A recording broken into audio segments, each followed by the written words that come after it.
ഈ സെക്ഷൽ സെൻസിനെ എങ്ങനെയാണ് ഓവർകം ചെയ്യുന്നത്? How can you overcome sexual sense? ബ്രദറെ, കുറേ നാളായിട്ട് ഞാൻ ഇങ്ങനെയൊക്കെ ജീവിച്ചു പോയി. ചെറുപ്പം മുതൽ അങ്ങനെയുള്ള സാഹചര്യമായിരുന്നു, അല്ലെങ്കിൽ സെക്ഷലി ഞാൻ അബ്യൂസ് ചെയ്യപ്പെട്ടു. അതിൽ നിന്നാണ് ഇങ്ങനെ ആയിപ്പോയത്. എനിക്കതിൽ നിന്ന് വിട്ടുപോരാൻ കഴിയുന്നില്ല. ബ്രദറെ, ഞാൻ എന്ത് ചെയ്യണം? പലരും അതുപോലെ നിസ്സഹായമായി പോകുന്നു. ആഗ്രഹമുണ്ട്, പക്ഷെ പുറത്തു വരാൻ കഴിയുന്നില്ല. സെക്ഷൽ സെൻസ്, ലൈംഗിക പാപങ്ങളിലൂടെ സാത്താൻ വ്യക്തികളിലേക്കും കുടുംബങ്ങളിലേക്കും സമൂഹത്തേക്കും രാജ്യങ്ങളിലേക്കും പ്രവേശിക്കാറുണ്ട്. വളരെ സീരിയസ് ആയിട്ട് എടുക്കേണ്ട ഒന്നാണ് സെക്ഷൽ സെൻസ്. ഇത് പലപ്പോഴും എല്ലാവരും വെളിച്ചത്തല്ല നടക്കുന്നത്. അതുകൊണ്ട് തന്നെ ഇത് പലപ്പോഴും കാണുന്നില്ലെങ്കിൽ പോലും ആ ഡോർ തുറന്നു കിടക്കുന്നത് കൊണ്ട് ഭയങ്കരമായ നാശം വ്യക്തികളിലും കുടുംബങ്ങളിലും ഉണ്ടായിക്കൊണ്ടിരിക്കുകയാണ്. അതിൽ ചിലത് ഞാൻ പറയാൻ തുടങ്ങി. ലൈംഗിക പാപങ്ങളുടെ ഒരു പട്ടിക തന്നെയുണ്ട്. അത് പൂർണ്ണമല്ല എങ്കിലും അത്യാവശ്യമുള്ള ചിലത് മാത്രം ഞാൻ പറഞ്ഞു വിടാൻ ആഗ്രഹിക്കുന്നു. ഇന്നലെ ഞാൻ പറഞ്ഞു പ്രീ മാരിറ്റൽ സെക്സ്. വിവാഹത്തിന് മുൻപുള്ള എല്ലാവിധ ലൈംഗികതയും പാപമായിട്ടാണ് ദൈവത്തിൻ്റെ വചനം പറയുന്നത്. അതിനെ മാറ്റി പറയുവാനുള്ള ലൈസൻസ് എനിക്കില്ലാതെ പോയി. അപ്പോൾ അതിൽ ചിലർ വിചാരിക്കും, ഞാൻ കല്യാണം കഴിക്കാനിരിക്കുമോ, അതുകൊണ്ട് കുഴപ്പമുണ്ടോ? ഏതായാലും ഞങ്ങൾ കല്യാണം കഴിച്ച് ജീവിക്കാനുള്ളത്. പക്ഷേ പ്രീ മാരിറ്റൽ സെക്സ് എന്ന് വെച്ചാൽ അത് നിയമപരമായി ദൈവത്തിൻ്റെ സന്നിധിയിൽ ആ ഒരു ഉടമ്പടിയോടുകൂടെ ആരംഭിക്കുന്നത് വരെ അതിൽ നിന്ന് വിട്ടൊഴിഞ്ഞിരിക്കണം എന്നുള്ളത് ദൈവത്തിൻ്റെ വചനത്തിൽ വളരെ വ്യക്തമാണ്. അതാണൊന്ന്. മറ്റൊന്നാണ് ഇൻസെക്ഷ്വസ് റിലേഷൻഷിപ്പ് എന്ന് വെച്ചാൽ അടുത്ത ബന്ധമുള്ള രക്തബന്ധമുള്ള ആളുകളൊക്കെ തമ്മിലുള്ള ലൈംഗിക വൈകൃതങ്ങൾ. അതിനെക്കുറിച്ച് വളരെ വ്യക്തമായി പറഞ്ഞിരിക്കുന്ന ഒരു അധ്യായമാണ് ലെവിറ്റിക്കസ് ചാപ്റ്റർ നമ്പർ 18 എന്ന് വെച്ചാൽ ലേവ്യ പുസ്തകം 18-ാം അധ്യായം. വളരെ എന്ന് വെച്ചാൽ കുടുംബ ബന്ധങ്ങൾ അല്ലെങ്കിൽ വളരെ അടുത്ത ബന്ധങ്ങൾ. ഉദാഹരണത്തിന് സ്റ്റെപ്പ് മദർ, സ്റ്റെപ്പ് ഫാദർ, സ്വന്തം പിതാവ്, സ്വന്തം മാതാവ്, മകൻ, മകൾ, സഹോദരൻ, സഹോദരി, അല്ലെങ്കിൽ സ്റ്റെപ്പ് സിസ്റ്റർ, സ്റ്റെപ്പ് ബ്രദർ, മരുമകൻ, അതുപോലെ അങ്കിൾ, ആൻറ്റി, അങ്ങനെ തുടങ്ങി ഒരു വലിയൊരു ലിസ്റ്റ് തന്നെ ആ ഭാഗത്ത് കൊടുത്തിട്ടുണ്ട്. അതെന്ന് വെച്ചാൽ അടുത്ത് ബന്ധമുള്ള ആളുകൾ തമ്മിലുള്ള റിലേഷൻഷിപ്സ് ദൈവം നിരോധിച്ചിരിക്കും. വേണമെങ്കിൽ ഒരു അല്പം ഒന്ന് വായിച്ചേക്കാം. 6-ാമത്തെ വചനം മുതലാണോ? നിങ്ങളിൽ ആരും തനിക്ക് രക്തബന്ധമുള്ള യാതൊരുത്തരുടെയും നഗ്നത അനാവൃതമാക്കുവാൻ തക്കവണ്ണം അവരോട് അടുക്കരുത്, ഞാൻ യഹോവയാകുന്നു. നിന്റെ അപ്പന്റെ നഗ്നതയും അമ്മയുടെ നഗ്നതയും അനാവൃതമാക്കരുത്, അവൾ നിന്റെ അമ്മയാകുന്നു, അവളുടെ നഗ്നത അനാവൃതമാക്കരുത്. തുടർന്നുള്ള ഭാഗം നിങ്ങൾക്ക് വായിക്കാവുന്നതേ ഉള്ളൂ. ആ ഭാഗത്ത് ഒരു വലിയൊരു പട്ടികയാണ് കൊടുത്തിരിക്കുന്നത്. രക്തബന്ധങ്ങൾ, അടുത്ത കുടുംബ ബന്ധങ്ങളുള്ളവരുമായി ഒരു സെക്ഷൽ ലൈഫ് ഉണ്ടാകരുത് എന്ന് ദൈവത്തിൻ്റെ വചനം നിഷ്കർഷിച്ചിരിക്കുന്നു. അതുപോലെ മറ്റൊന്നാണ് അഡൽട്ടറി. ഈ വിവാഹത്തിന് മുൻപ് ലൈംഗിക ബന്ധങ്ങളിൽ ഏർപ്പെട്ട് നടക്കുന്നതിനെ ഫോർണിക്കേഷൻ എന്ന വാക്ക് അല്ലെങ്കിൽ ദുർനടപ്പ് എന്ന വാക്കാണ് ബൈബിളിൽ ഉപയോഗിച്ചിരിക്കുന്നത്, ഫോർണിക്കേഷൻ. എന്നാൽ വിവാഹം കഴിച്ച ഒരാൾ മറ്റു പല വ്യക്തികളുമായി ലൈംഗിക ബന്ധത്തിൽ ഏർപ്പെട്ടാൽ അതിനെ വിളിക്കുന്ന പേരാണ് അഡൽട്ടറി അല്ലെങ്കിൽ വ്യഭിചാരം. വിവാഹം ചെയ്തവരുടെ ലൈഫിൽ വരുന്നത്. പുറപ്പാട് പുസ്തകം 20:14, എക്സഡസ് 20:14 അതിലും അതുപോലെ പല ഭാഗങ്ങളിലും വ്യക്തമായി കൽപ്പനാരൂപത്തിൽ തന്നെ ദൈവം പറഞ്ഞിരിക്കുന്നതാണ് വ്യഭിചാരം ചെയ്യരുത് എന്ന് വെച്ചാൽ sex with another person's spouse, മറ്റൊരു വ്യക്തിയുടെ ഭാര്യയുമായോ ഭർത്താവുമായോ ഉള്ള ബന്ധം. ഞാൻ എൻ്റെ ഒബ്സർവേഷനിൽ കണ്ടൊരു കാര്യം, ഈയിടെയായിട്ട് ആധുനിക മോഡേൺ സൊസൈറ്റിയിൽ ഇപ്പോൾ നടക്കുന്ന ഒരു ലൈഫ് സ്റ്റൈലിൽ ലീഗലി വെഡഡ് ആയിട്ട് ഭാര്യയും ഭർത്താവും ജീവിക്കുമ്പോൾ തന്നെ അതിലൊരാൾക്ക് ഒഫീഷ്യൽ അല്ലാതെ പാരലലായി ചില ബന്ധങ്ങളുണ്ടായിരിക്കും. അതൊരു പ്രത്യേക ഒരു അനുഭൂതി പോലെ അങ്ങനെ ഒരു റിലേഷൻഷിപ്പ് കൊണ്ടു നടക്കും. ചില കുടുംബങ്ങളിൽ മോസ്റ്റ് മോഡേൺ രീതിയിൽ ഇപ്പോൾ സംഭവിച്ചിരിക്കുന്നത് ഭാര്യയ്ക്കും ഭർത്താവിനും ഇതുപോലെ പല കണക്ഷൻസ് കാണും, ബന്ധങ്ങൾ കാണും. ഒരു അണ്ടർസ്റ്റാൻഡിംഗ് ആണ് എന്ന് വെച്ചാൽ എനിക്കും ഉണ്ടായിരിക്കും നിങ്ങൾക്കും ഉണ്ടായിരിക്കും. പക്ഷേ ലീഗലി നമ്മൾ ഒരുമിച്ച് ജീവിക്കും. നമുക്കുണ്ടാകുന്ന കുട്ടികൾ ലീഗലി ആയിരിക്കും. മറ്റേത് ചില കണക്ഷൻസ് കീപ്പ് ചെയ്യുക, എൻജോയ്മെൻറ്റിന് വേണ്ടി ജസ്റ്റ് വെച്ചേക്കുക. അങ്ങനൊരു രീതിയിലേക്ക് സൊസൈറ്റി മാറിക്കൊണ്ടിരിക്കുകയാണ്. നമ്മൾ ഇന്നലെ കണ്ടു ഹീബ്രൂസ് 13:4, വിവാഹം മാന്യമായിരിക്കണം, കിടക്ക നിർമ്മലമായിരിക്കണം. അതുപോലെ വളരെ വ്യക്തമായ പൊളിഗാമി ഉണ്ടായിരുന്നൊരു കാലം ഉണ്ടായിരുന്നു, ഒരു സൊസൈറ്റി, ഒരു കാലം ഉണ്ടായിരുന്നു. എന്നാൽ ആ പൊളിഗാമിയുടെ കാലം കഴിഞ്ഞു, ബഹുഭാര്യത്വത്തിൻ്റെയും ബഹുഭർത്തൃത്വത്തിൻ്റെയൊക്കെ കാലം കഴിഞ്ഞു. ഇന്ന് ദൈവം ചില സ്ഥലങ്ങളിൽ ഇത് ഭയങ്കരമാണ്. എല്ലാ ഭവനങ്ങളും ഇതുപോലെ പല പല കണക്ഷൻസുമായിട്ട് ജീവിക്കുന്നത് കാണാം. ഒരു കാര്യം ഞാൻ പറയും, ഇതിലൂടെയെല്ലാം ആ കുടുംബങ്ങളിൽ സാത്താൻ അഴിഞ്ഞാടും. കുഞ്ഞുങ്ങളിൽ, ബന്ധങ്ങളിൽ ഇതൊക്കെ ചെയ്താലും ഒരു മനസമാധാനം ഉണ്ടാവില്ല, നൊമ്പരങ്ങൾ മാത്രം. ആ ബന്ധങ്ങളിൽ നിന്ന് അവിടെ നിന്ന് ഇവിടെ നിന്നെല്ലാം പ്രശ്നങ്ങൾ, സാമ്പത്തിക പ്രശ്നങ്ങൾ, അല്ലാതെയുള്ള പ്രശ്നങ്ങൾ, മനോനഷ്ടം, ലജ്ജ, ദൈവത്തെ ശരിയായ രീതിയിൽ സേവിക്കാൻ സാധ്യമല്ല, ആരാധിക്കാൻ സാധ്യമല്ല. കുറ്റബോധം, നഷ്ടബോധം, ഇതൊക്കെ കൊണ്ട് നീറുന്ന വ്യക്തിത്വങ്ങളായി അവർ മാറുകയാണ്.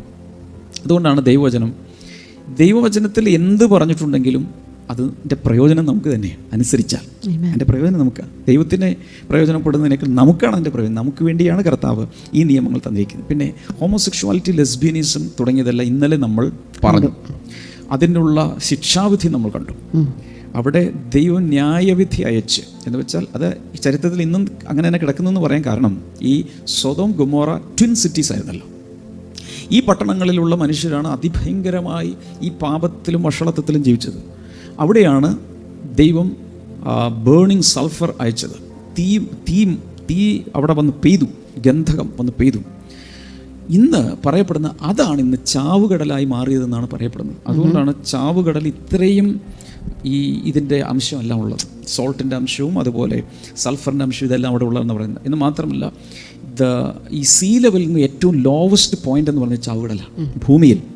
അത്രത്തോളം അതിനെ ദൈവം ആ ഭാഗത്താണ് ഈ സൊദോം ഗൊമോറ നിന്നിരുന്നതെങ്കിൽ ആ പട്ടണം ഒന്ന് ആലോചിക്കുക, ലോകത്തിൽ സമുദ്രനിരപ്പിൽ നിന്ന് ഏറ്റവും ആഴത്തിലേക്ക് പോയി അത് ശപിക്കപ്പെട്ടു. ദൈവം അതിനെ ദഹിപ്പിച്ചോളും. അത്രയ്ക്ക് ദൈവക്രോധമുണ്ടാകുന്ന ഒന്നാണ് ഹോമോസെക്ഷുവാലിറ്റി, ലെസ്ബിയനിസം തുടങ്ങിയത്. ഇത് കേൾക്കുന്നവർക്ക് വിയോജിക്കാം. അങ്ങനെയൊന്നുമില്ല, അത് പണ്ട് കാലത്ത് അങ്ങനെയൊക്കെ പല കഥകളൊക്കെ ഉണ്ടായിരിക്കും. അതൊക്കെ ബൈബിൾ കഥകളാണെന്ന് പറയുന്നത്. പക്ഷേ ഇത് ചരിത്രമാണ്, വെറും ബൈബിൾ കഥയല്ല. This is history. This is what happened in human history. ഇതിനെ വിയോജിക്കാം, ഇതിനോട് യോജിക്കാം, നിങ്ങൾക്ക് നിങ്ങളുടേതായ ഫിലോസഫിയുമായി ജീവിക്കാം. ഇതിലൊന്നും ഒരു കുഴപ്പമില്ല. പക്ഷേ ഒരു കാര്യം ഓർക്കുക, ഏത് ലൈഫിൽ ജീവിക്കണമെന്നുള്ളത് അവരവർക്ക് തിരഞ്ഞെടുക്കാം. അതിൻ്റെ കോൺസിക്വൻസസും അവരവർ തന്നെയാണ് അനുഭവിക്കേണ്ടത്, മറ്റാരുമല്ല. ഇനി തൊടേണ്ട വളരെ പ്രധാനപ്പെട്ട ഒന്നാണ് പോണോഗ്രഫി എന്നൊരു സംഭവമുണ്ട്. പോണോഗ്രഫിയുടെ പിന്നിൽ ഒരു വലിയ ഇൻഡസ്ട്രി തന്നെ പ്രവർത്തിക്കുന്നുണ്ട്. വേൾഡ് വൈഡായിട്ട് വലിയ ഇൻഡസ്ട്രി പ്രവർത്തിക്കുകയാണ്. ഇതിൽ കുട്ടികൾ മുതൽ അങ്ങോട്ട് വിവാഹിതർ വരെ ചെന്ന് വീഴാറുണ്ട്. ഒരിക്കൽ ട്രാപ്പിൽ വീണാൽ തിരിച്ച് പുറത്തേക്ക് കയറാൻ വലിയ ബുദ്ധിമുട്ടാണ്. മനസ്സിലാക്കണം. യൂട്യൂബും ഫേസ്ബുക്കും വിവിധ വെബ്സൈറ്റുകളും ഒക്കെ വിസിറ്റ് ചെയ്യുന്ന കാണുന്ന ആളുകൾ ഓർക്കേണ്ടത്, ഈ പൊണോഗ്രഫി ഒരു വലിയ ഇൻഡസ്ട്രിയാണെന്ന് പറഞ്ഞല്ലോ. ഇതിൻ്റെ പ്രൊഡക്ഷൻ നടക്കുമ്പോൾ അവർക്കറിയാതെ എവിടെ കൊണ്ട് ഇടണമെന്നുള്ളത്. അതിൻ്റെ ചെറിയൊരു ക്ലിപ്പ്, ചെറിയൊരു ആഡ് എവിടെയെങ്കിലും വരും, ഒരു തംബ്നെയിൽ വരും. അതിൽ നിന്ന് ക്ലിക്ക് ചെയ്ത് ആൾ പോയി പലതും കണ്ട് ദിവസവും കണ്ട് അഡിക്റ്റായി പിന്നെ ദാറ്റ് പേഴ്സൺ ഇസ് ലോസ്റ്റ്. തിരിച്ചു വരാൻ പോലും കഴിയാത്ത ആഴങ്ങളിലേക്ക് അയാൾ ഇറങ്ങിപ്പോകും. ഇത് സ്ത്രീകൾക്ക് സംഭവിക്കാം, പുരുഷന്മാർക്ക് സംഭവിക്കാം. പുരുഷന്മാർക്കാണ് ഏറ്റവും കൂടുതൽ സംഭവിക്കുന്നത്. സ്ത്രീകളെക്കാൾ പുരുഷന്മാരാണ് ഇതിൽ വീണു പോകുന്നത്. അതുകൊണ്ട് എല്ലാ സഹോദരങ്ങളോടും പറയുകയാണ്, കമ്പ്യൂട്ടർ, ഗാഡ്ജറ്റുകൾ, മൊബൈൽ ഫോൺ, ഇലക്ട്രോണിക് ഇതെല്ലാം ഉപയോഗിക്കുന്ന എല്ലാവരും ശ്രദ്ധിക്കേണ്ടത്. പണ്ടത്തെ കാലത്ത് ഇത്ര ഇത് അവൈലബിൾ അല്ല. പണ്ട് എനിക്ക് ഓർമ്മയുണ്ട്, ബ്ലൂ ഫിലിം കണ്ടതിന് ഇത്ര ചെറുപ്പക്കാരെ പിടിച്ചു പോലീസ്. അന്നൊക്കെ ചെയ്യുന്നത് ബ്ലൂ ഫിലിം ഈ കസറ്റ് പോലെയുള്ള വീഡിയോ കസറ്റിലൊക്കെ ആക്കി ഏതെങ്കിലും മുറിയിലിരുന്ന് ഒളിച്ചിരുന്ന് ഇരുട്ടത്തിരുന്ന് ഇവർ കാണുന്നു. ഇന്ന് അതല്ല, ഫിംഗർ ടിപ്പിൽ കിട്ടും, എവിടെ അവൈലബിളാണ്. പക്ഷെ അതിൻ്റെ പുറകിൽ ലൂടെ പിശാച് പ്രവർത്തിക്കുന്നത് മനസ്സിലാക്കുക. മാത്രമല്ല, ഇത് കണ്ടുകൊണ്ടിരിക്കുന്ന വ്യക്തികളുടെ അകത്ത് പൈശാചിക ശക്തികൾ പ്രവർത്തിച്ച് അയാളുടെ വ്യക്തിത്വം നഷ്ടപ്പെട്ട് മാനസിക രോഗികളായി പോയവർ, കുടുംബം തകർന്നവർ, ഇതിൽ ചെന്ന് അടിമകളാകുന്ന പലരും ഭാര്യയുമായി ബന്ധമില്ലാതായി പോയിട്ടുണ്ട്. അതുകൂടെ ഡിവോഴ്സായി, കുടുംബം തകർന്നു, കുട്ടികൾ വഴിയാധാരമായി. പക്ഷേ ഇന്ന് നിങ്ങളുടെ സ്വന്തം സഹോദരനെ പോലെ ഞാൻ പറയുകയാണ്, പൊണോഗ്രഫിയിൽ പെട്ടിട്ടുള്ള ആരെങ്കിലും ഉണ്ടെങ്കിൽ ഒരു നല്ല വാർത്ത കൂടെ പറയാൻ ആഗ്രഹിക്കുന്നു. യേശു കർത്താവിന് തൻ്റെ പരിശുദ്ധാത്മാവിൻ്റെ ശക്തിയാൽ നിങ്ങളെ അതിൽ നിന്ന് 1% 50 90 99 100% പുറത്തെടുത്ത് വാഷ് ചെയ്ത് നിങ്ങളെ വിശുദ്ധിയിലേക്ക് തിരിച്ചു കൊണ്ടുവരാൻ കഴിയും. അല്ലെങ്കിൽ പിന്നെ ഞാനിത് പറയില്ലായിരുന്നു. അതുകൊണ്ട് അങ്ങനെയുള്ള പാപങ്ങളിൽ നിന്ന് പുറത്തു വരിക. പിന്നെയുള്ള ഒത്തിരി വേണ്ടാത്ത രീതിയിൽ ഒത്തിരി കാര്യങ്ങളുണ്ട്. ബെസ്റ്റിയാലിറ്റി എന്നറിയപ്പെടുന്ന മൃഗങ്ങളുമായുള്ള ബന്ധങ്ങൾ. അത് ലേവ്യ പുസ്തകം 18 23 വചനത്തിൽ പറയുന്നുണ്ട്. അതുപോലെ സെക്ഷൽ അബ്യൂസ്, ലൈംഗിക പീഡനങ്ങൾ, റേപ്പ് പോലെയുള്ള കാര്യങ്ങൾ, ഇതിനെക്കുറിച്ചൊക്കെ ഭയങ്കരമായ ദൈവവചനത്തിൽ 2 സാമുവേൽ ചാപ്റ്റർ 13 2 ശമൂവേൽ 13 1 മുതൽ 19 വരെ 1st verse to 19th verse വായിക്കുമ്പോൾ, ജഡ്ജസ് 19 22 to 29 വായിക്കുമ്പോൾ അവിടെ ഈ ഇങ്ങനെയുള്ള പാപങ്ങളിൽ ഏർപ്പെടുന്നതും അതിനുശേഷമുണ്ടായ ദുരന്തങ്ങളും അതിനുശേഷമുള്ള ദുരന്തങ്ങൾ, സാഡിസ്റ്റിക് സെക്സുകൾ, പ്രോസ്റ്റിറ്റ്യൂഷൻ തുടങ്ങിയ ഒരു വലിയ നീണ്ട നിര കിടക്കുകയാണ് സെക്ഷൽ സിൻസിൽ. ഓരോ സെക്ഷൽ സിന്നിലൂടെയും പൈശാചിക ശക്തികൾ കയറും എന്നുള്ളത് നമ്മൾ മറക്കരുത്. നമുക്കൊരു വചനം ഒന്ന് വായിച്ചാൽ കൊള്ളാം. മാത്യു 12:43-45. മത്തായിയുടെ സുവിശേഷം 12-ാം അധ്യായത്തിൽ 43 മുതൽ 45 വരെയുള്ള ഭാഗങ്ങൾ ഒന്ന് വായിക്കുമ്പോൾ ഈ ഞാൻ ഒന്ന് പറഞ്ഞോട്ടെ, ഈ പരമ്പരയിൽ, ഈ പ്രത്യേകിച്ച് ഇപ്പോൾ നടന്നുകൊണ്ടിരിക്കുന്ന ഇൻസൈഡ് ഔട്ട് എന്ന ഈ പരമ്പരയിൽ മനുഷ്യൻ്റെ അകത്ത് നടക്കേണ്ട ശുദ്ധീകരണത്തിൻ്റെ പണിയപ്പെടേണ്ടതിൻ്റെ ഓരോന്നിടത്ത് പണിതുകൊണ്ടിരിക്കുകയാണ്. അതുകൊണ്ട് ഇതിനു മുമ്പ് മിസ് ചെയ്ത ആളുകൾ പഴയ എപ്പിസോഡുകൾ നിരന്തരമായി കാണുക, നോട്ട്സ് എഴുതുക. ഓക്കെ, വായിച്ചു. അശുദ്ധാത്മാവ് ഒരു മനുഷ്യനെ വിട്ട് പുറപ്പെട്ട ശേഷം നീരില്ലാത്ത സ്ഥലങ്ങളിൽ കൂടി തണുപ്പ് അന്വേഷിച്ചുകൊണ്ട് സഞ്ചരിക്കുന്നു, കണ്ടെത്തുന്നില്ല താനും.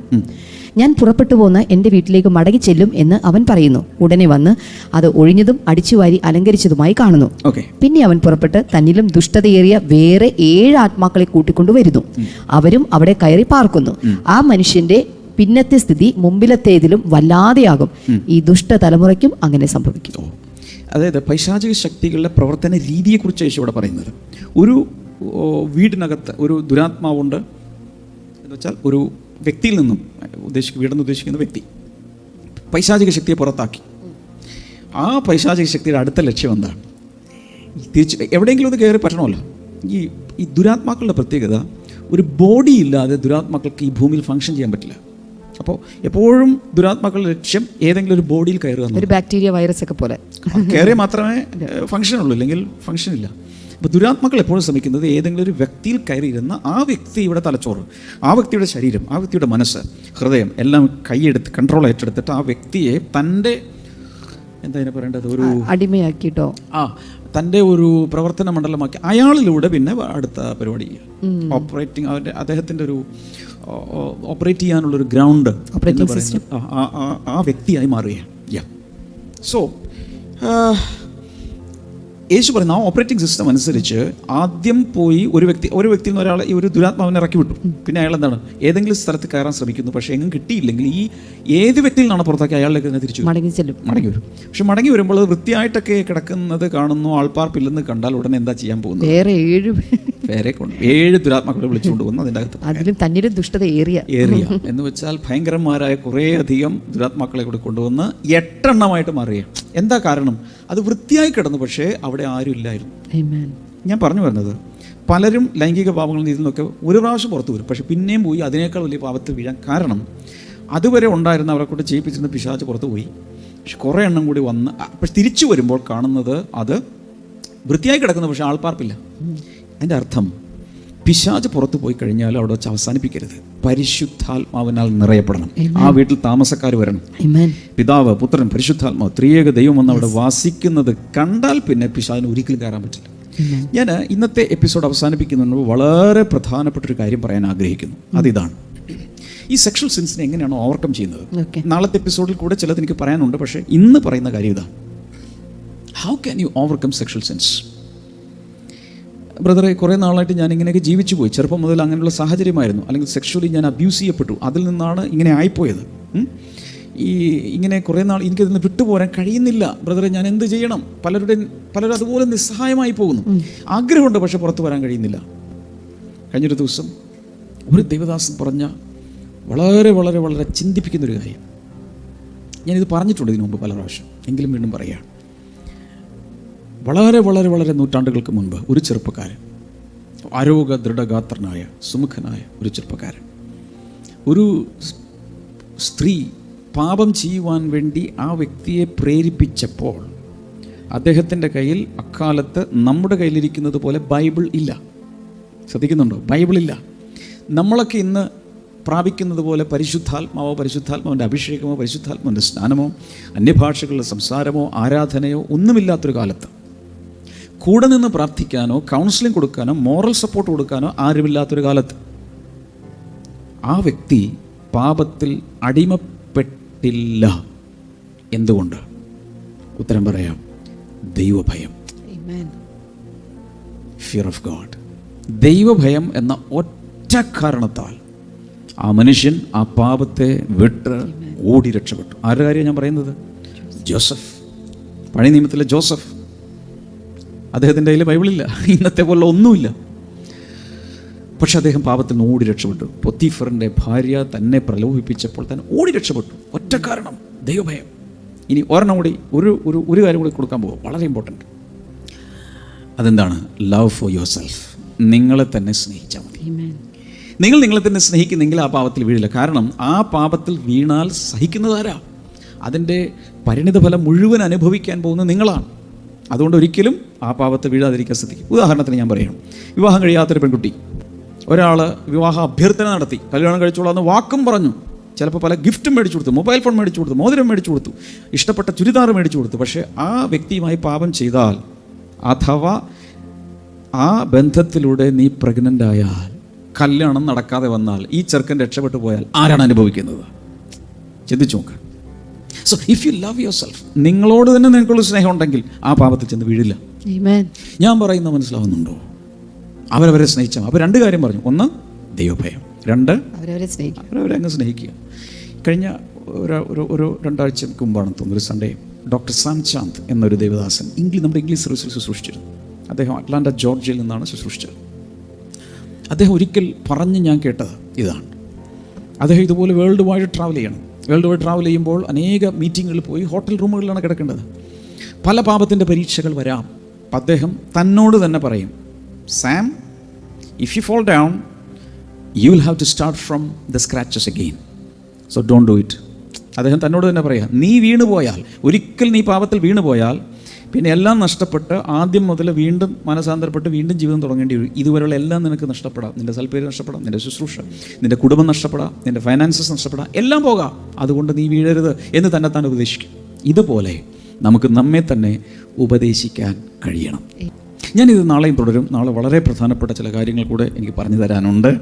ഞാൻ വിശ്വസിക്കുന്ന ഈ ദിവസങ്ങളിൽ സകലരുടെയും മേൽ നിന്ന് അലൈംഗിക പാപങ്ങളുടെ ആ ഇൻഫ്ലുവൻസ് മാറി ഒരു വിശുദ്ധിയുടെ ജീവിതത്തിലേക്ക് എല്ലാവരും വരട്ടെ.